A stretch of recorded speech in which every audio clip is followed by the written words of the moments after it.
Amados irmãos e irmãs, aqui na Catedral também, nos meios de comunicação social, mais uma vez minha saudação. Quero completar, a gente sempre esquece de falar, mas não tira do coração. Essa missa também está em comunhão conosco, o Padre José Martins, recuperando de um procedimento de saúde, que ele tenha pronta recuperação. E também uma página bonita da nossa diocese, Padre Salomão, está lá em Roma, participando conosco dessa missa. Uma página bonita porque fico muito feliz como bispo escrever essa história, enviar um padre para Roma estudar a Bíblia e voltar mais capacitado para nos ajudar, além dos que estão estudando aqui, cada vez mais, para qualificar o nosso clero. Isso é muito importante. Então, nossas orações. Também quero estender um pouquinho a minha acolhida, questão de justiça. Eu quero que fique de pé nossos representantes das paróquias das cidades que vieram 1h30, 2 horas, lá de Conceição, lá de Joanésia, lá de Água Boa, aqui do Porto. As paróquias que não são de Guanhães. Quem não é de Guanhães, levante a mão. Isso. São representantes. Então, eu faço isso porque um dia de trabalho, vocês estão aqui. Eu queria que a Assembleia desse uma salva de palmas para nossas paróquias.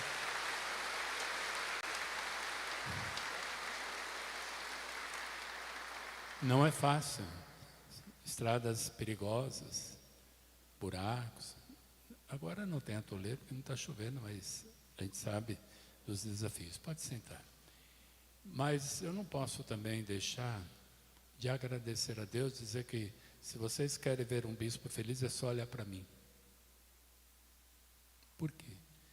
Domingo eu falei aqui na Catedral, por favor, vocês são convidados especiais para a missa quinta-feira. Não me deixe sozinho. E Guanhães está em peso. Quer ver? Fica de pé, Guanhães. Glória a Deus. Uma salva de palmas.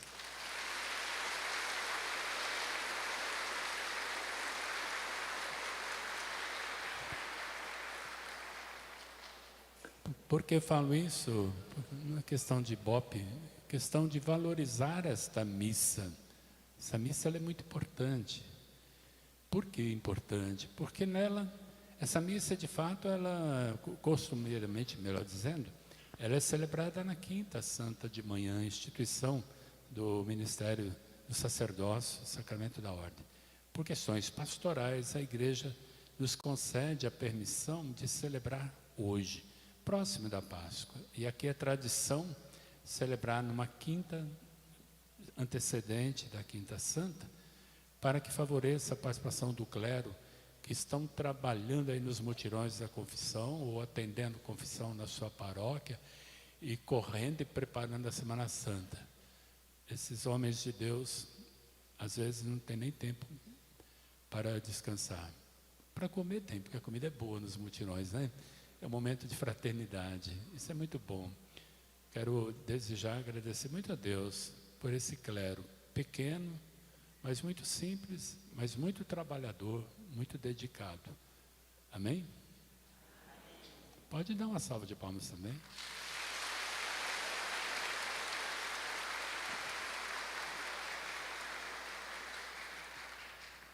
Dizia e digo sempre que essa missa, nós damos uma ênfase toda especial ao sacerdócio, enquanto sacramento da ordem. No sábado santo, a ênfase é para todo batizado, na grande vigília pascal.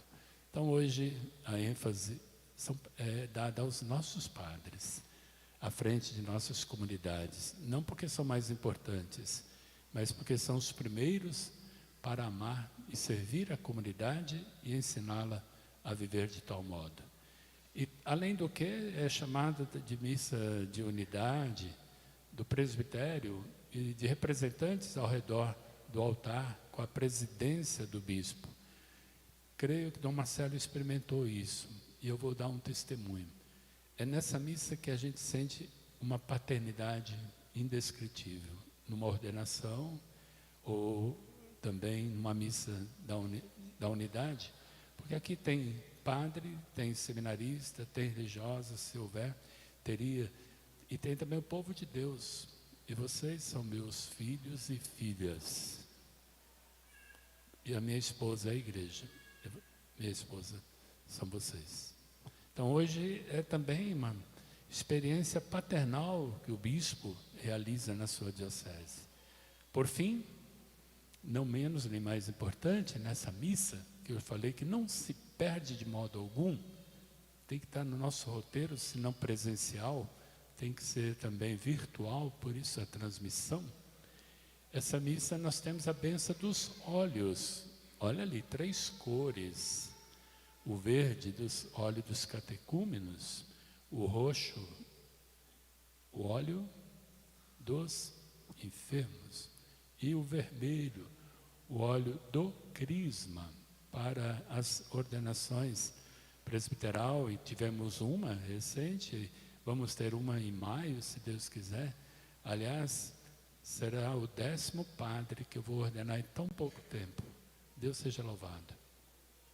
O óleo não só para a ordenação, mas para a unção dos altares, das paredes das igrejas, também para a ordenação, unção de um bispo, é fundamental. Para o sacramento da crisma, sem o óleo do crisma, ficaria incompleta a vida da igreja. Então, 3 óleos, catecúmenos, crisma e dos enfermos. Interessante que um dia uma mulher falou assim, o padre me chamou para ir na missa da bênção dos óleos e não teve a bênção dos óleos. Ela não entendeu, óleos é diferente. Bênção dos óleos é 13 de dezembro, de Santa Luzia, né? Caríssimos irmãos e irmãs, vamos dar um passo agora, o segundo passo. Essa missa, ela é de extrema importância neste ano, sobretudo por causa do ano jubilar, que o Papa Francisco nos concedeu essa graça, né, de celebrar, nos motivou com a sua bula, peregrinos da esperança, e recuperando esse versículo de Romanos 5,5, a esperança não decepciona. Como tem sido importante esse jubileu.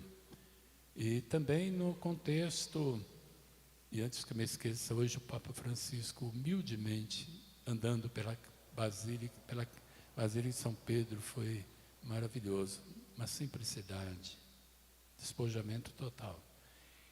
E além do contexto do ano jubilar, essa missa está acontecendo num clima de preparação para a 6ª Assembleia Diocesana, não é, Pai José Aparecido? Então eu não posso celebrar essa missa sem trazer ao seu coração esses 2 acontecimentos, que poderia eu falar horas e horas. O jubileu e a Assembleia. Vamos repetir? O jubileu. Deus é maravilhoso. Deus é maravilhoso. Não nos falta, como igreja, ocasiões como estas, e momentos como esses do jubileu e da Assembleia. Sobre a palavra de Deus, nós ouvimos Isaías, a missão do profeta, sobretudo, de gerar alegria, gerar esperança. O profeta é o homem de Deus que denuncia sinais de morte e anuncia caminhos de vida. E o que o profeta anunciou e realizou, o profeta Isaías, Jesus veio e deu pleno cumprimento ao que o profeta Isaías anunciou na primeira leitura. O Espírito pousando sobre Jesus, Lucas 4, 16, 21, o conduziu para proclamar a boa nova, para libertar os cativos, para anunciar o ano da graça, para devolver a visão aos cegos. A missão do profeta, a missão de Jesus, sempre com a luz do Espírito Santo. E esta missão é, por excelência, a missão do Padre na comunidade, continuar a missão de Jesus. E para isso, ele vai despertando vocações cristãs, leigas, para esse ministério. Porque já disse, padre sozinho não faz a paróquia, mas a paróquia não fica sem o padre e não fica sem cristãos leigos. Como é importante nossos padres contarem com a participação ativa dos fiéis leigos nas suas paróquias. O que seria dos padres sem vocês, cristãos leigos? Mas também o que seria de vocês, cristãos leigos, sem esses homens de Deus, que largaram tudo para seguir Jesus? Nem mais, nem menos importantes, mas chamados para conduzir a comunidade, para levar adiante a missão de Jesus. E nesse sentido, ressoando o jubileu, ressoando a Assembleia Diocesana, ressoando a primeira leitura e o Evangelho, também a segunda leitura, um povo sacerdotal na fidelidade a Jesus, alfa e ômega, princípio e fim, eu trouxe alguns pontos para ajudar de modo muito especial a refletir sobre a missão dos presbíteros.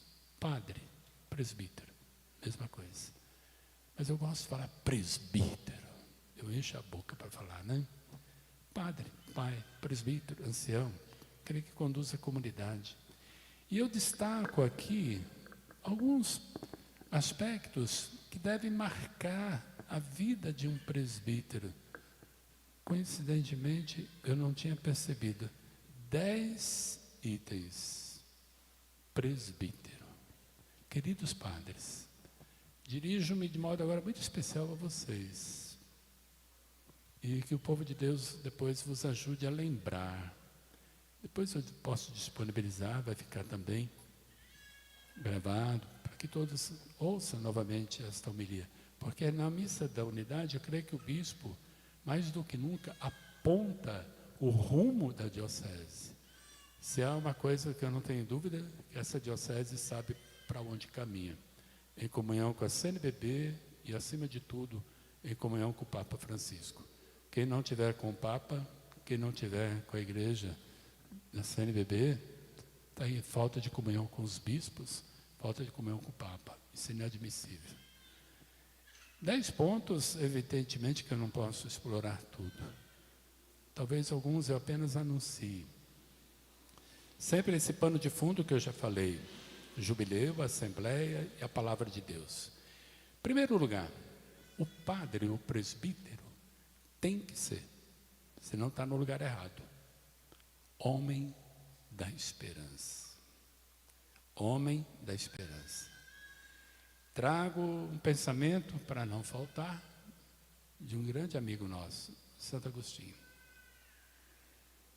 Em qualquer modo de vida, não se pode passar sem estas 3 propensões da alma: crer, esperar e amar. Crer, esperar e amar. O padre é o homem da esperança, um homem que crê, um homem que espera e um homem que ama. Não precisava falar mais nada, né? O padre é o homem da esperança. Crê, espera e ama. A segunda, presbítero é o homem da misericórdia. O jubileu fala tanto da misericórdia, do perdão, da indulgência, das peregrinações. Por isso o Papa Francisco sempre fala, sendo homem da misericórdia, é o homem que tem entranhas de compaixão para viver a proximidade e a solidariedade. Homem da misericórdia. Terceiro, homens, isso é muito importante, homens antenados, homens atentos, homens que escutam, que veem numa sensibilidade extraordinária para os que clamam aos céus, que o Papa Francisco, na bula da proclamação do ano jubilar, nos apresentou. O padre tem que ficar atento a esses rostos ou a essa realidade. Sinal de esperança, de paz para o mundo, tem que ter um olhar de esperança para o futuro. O padre não é um derrotado, mal-humorado, agorento, e azedo. O padre tem sempre um olhar de esperança. Às vezes na comunidade ele se depara com gente para baixo e negativo. E se o padre não tomar cuidado, empacota junto, né? Tem que manter um olhar sempre de esperança, não curvar diante das dificuldades. O Papa fala também abertura e paixão pela vida. O padre é um homem apaixonado pela vida, sobretudo dos massacrados. E o Papa fala, presos, encarcerados de toda ordem, doentes, por isso olha ali dos enfermos, jovens, ontem tivemos uma bela via sacra virtual com a assessoria do Padre Felipe, migrantes, sabemos como está dura a situação nos Estados Unidos e no mundo todo, idosos, cada vez mais, cresce o número de idosos, e os pobres. O padre tem que ser atento na comunidade para esses rostos. O padre não vive em berço de ouro, vive na pobreza, mas comprometido com a promoção da vida desses rostos sofridos. Quarto, é o homem que promove a conversão com a sua pregação, com a sua palavra, com a formação. É um homem que aponta um novo rumo para a comunidade. Quinto, promove a acolhida. O padre na comunidade tem a missão de acolher. Acolher não para que a pessoa fique na mesma, mas que ela cresça, que ela progrida, que ela avance. Não se acolhe minimizando as pessoas ou infantilizando as pessoas. Na acolhida, muitas vezes, precisa o padre dizer, meu irmão, minha irmã, você entrou na comunidade, vida nova. Acolher não significa continue a ser quem você é, mas se configure a Jesus. Homem que promove a defesa da vida, como eu já mencionei, em todos os aspectos, desde o ventre até o declínio natural. O padre não tem preferências. O padre não vai dizer, eu só dou atenção para a criança. Está errado. Só dou atenção para os jovens. Está errado. Só dou atenção para o idoso. Está errado. Ele é um padre que promove a defesa da vida, não importa a idade. Não tem preferências. Pode ter carismas para trabalhar com esse ou com aquele. Mas na hora sempre desafiadora, terá uma palavra para a criança, terá uma palavra para um jovem, terá uma palavra para um adulto, terá uma palavra para um idoso. Não escolhe rostos, pessoas. É quem Deus colocar na frente, ele tem que ser como o profeta Isaías, como o próprio Cristo, sinal de libertação, de esperança. Um grande desafio, também o padre não pode fugir do anúncio da Boa Nova em tantos lugares, não só aqui no altar, que já seria desafiador, mas nos meios de comunicação social, na internet, no rádio, temos a Rádio Vida Nova, temos também boletins, hospitais, cadeias. O padre tem que anunciar a palavra dentro e fora da igreja, e não sozinho, com toda a igreja. Homem que promove a catequese permanente, não finalista sacramental. Um homem evangelizador em todo o tempo, muito mais do que com a boca, com a própria vida. Quando eu falo aqui, Dom Felipe tem olhos que brilham. Talvez não se lembre muito de suas pregações, mas certamente se lembra muito do seu testemunho de vida. Diz que as palavras arrastam e o testemunho convence. Então o padre precisa ser um evangelizador 24 horas com a sua vida. Dizem que falamos muito mais com os gestos e a vida do que com 5, 10, 15, 20 minutos de homilia, que não é difícil. É exigente, mas não é impossível. Agora, viver 24 horas a coerência do Evangelho, para empolgar a comunidade, incentivar a comunidade. Penúltimo, promove a santificação das famílias. Nossa diocese ainda tem um longo caminho a fazer, mas já está fazendo. O Encontro de Casais com Cristo, uma pastoral familiar que precisa ser fortalecida, não depende deste ou daquele padre, depende de todos. Sem família não há vocações, sem família não há santuários fecundos, luminosos. Então, trabalhar com as famílias massacradas, pisoteadas, trabalhar com os pais, mães, filhos, às vezes contra a maré dos meios de comunicação e dos contravalores. Por fim, o presbítero, o padre, não pode se distanciar jamais da evangélica opção preferencial pelos pobres. Nunca discuti teologia da libertação, mas eu procurei nunca trair a opção evangélica pelos pobres. Eu não discuto esta ou aquela teologia, eu discuto o quanto que eu vivo a pobreza e o quanto que eu ajudo um pobre a ser menos pobre, uma miséria para deixar de existir. Então, a evangélica opção pelos pobres, como Jesus, bem-aventurados os pobres em espírito, né? Vim para restituir vida.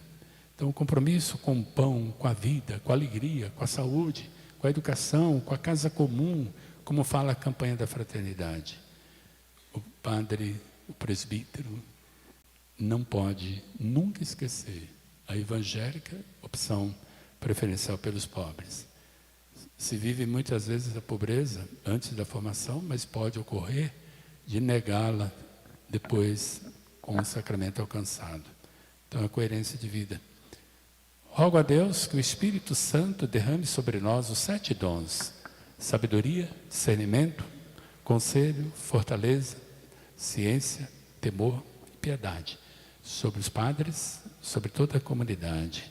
Amados irmãos e irmãs, por intercessão de Nossa Senhora e São Miguel Arcanjo, o padroeiro de nossa diocese, vivamos intensamente esse ano jubilar e empenhemos mais ainda na preparação da Assembleia. A Assembleia não pode ser fruto da cabeça do bispo ou do coordenador de pastoral. Tem que ter participação de todos. Concluo isso, a homilia, com esse convite a viver intensamente, com peregrinações, o jubileu, e com reuniões, aprofundamentos, a preparação à Assembleia, a acolhida das novas diretrizes que nós bispos aprovaremos em Aparecida no começo de maio. E que hoje, ao abençoar os santos olhos, os enfermos encontrem consolação, os catecúmenos encontrem a graça da vida nova do batismo, e os crismandos, sobretudo, ao receber o santo óleo, exalem o odor do amor de Cristo. E aqueles que serão ordenados, ou será ordenado presbítero, as mãos serão ungidas com esse óleo, que também seja um homem que exale o odor do amor de Cristo. É o que faremos agora, nesse momento, é a renovação das promessas sacerdotais. Os padres vieram hoje com uma vontade, uma ansiedade imensa desse momento, renovar o sim do dia da ordenação. Quando eu tinha essa missa, eu era padre, não via a hora. Eu ia na missa da unidade e saía renovado para a missão. É o que vai ocorrer agora. Sem renovação, não há missão. E depois, sim, haverá a bênção dos santos óleos. Louvado seja nosso Senhor Jesus Cristo. Para sempre seja louvado. Neste momento,